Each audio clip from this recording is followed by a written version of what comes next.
மேல்மலையனூர் அங்காளம்மன் கோயில் தேரோட்டம் தொடங்கியிருக்கும் நிலையில் பல்லாயிரக்கணக்கான பக்தர்கள் குவிந்திருக்கிறார்கள். இது தொடர்பான தகவல்களை தருவதற்காக செய்தியாளர் ஆல்ட்ரின் இணைகிறார். ஆல்ட்ரின், இந்த தேரோட்டத்தின் சிறப்பம்சங்கள் என்னென்ன விவரங்கள்? விழுப்புரம் மாவட்டம் மேல்மலையனூர் அங்காள பரமேஸ்வரி அம்மன் ஆலயமானது பிரசித்தி பெற்ற அம்மன் திருத்தலமாகும். இத்திருத்தலத்திற்கு நாள்தோறும் ஆயிரக்கணக்கான பக்தர்கள் வருகை தந்து அம்மனை தரிசனம் செய்து அம்மன் அருளை பெற்று செல்கின்றனர். இந்நிலையில் வருடந்தோறும் நடைபெறும் மாசி பெருவிழாவானது கடந்த மகா சிவராத்திரி அன்று கொடியேற்றத்துடன் இரவு தொடங்கியது.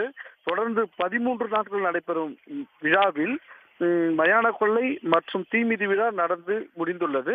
இதைத் தொடர்ந்து 7ஆம் நாள் விழாவாக திருத்தேரோட்டம் இன்று சரியாக 4:30 மணிக்கு வடக்கு வாசலில் எதிரே இருந்து தேரானது வடம் பிடித்து இழுக்கப்பட்டது.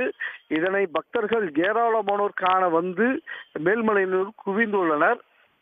அதாவது வருடந்தோறும் மாசி பெருவிழாவில் தேரானது புதிதாக செய்யப்பட்டு தேரோட்டம் முடிந்து ஒரு 15 நாட்கள் பிறகு இந்த தேரானது கலைக்கப்படும்.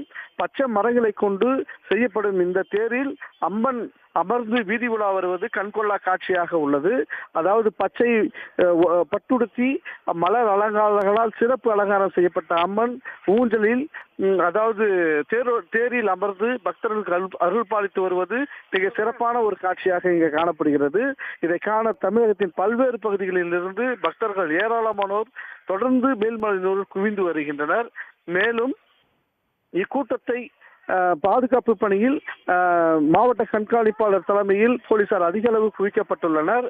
இத்தேரானது மிகவும் பிரசித்தி பெற்ற ஒரு நிகழ்வாக அதாவது அங்காளம்மன் பக்தர்களால் கருதப்படுவதால் தொடர்ந்து பக்தர்கள் வந்த வண்ணம் உள்ளனர். தற்போது தேரானது மாட வீதியில் தற்போது பக்தர்களால் வடபிடித்து இழுக்கப்பட்டு அங்காளம்மா கோஷத்துடன் தேரானது மிக சிறப்பாக மேல்மலையனூரில் கோவிலை சுற்றி வலம் வந்து கொண்டிருக்கிறது. தங்களுடைய விவரங்களுக்கு நன்றி ஆல்ட்ரின். உடனுக்குடன் செய்திகளை தெரிந்து கொள்ள சன் நியூஸ் பெல் ஐகானை கிளிக் பண்ணுங்க.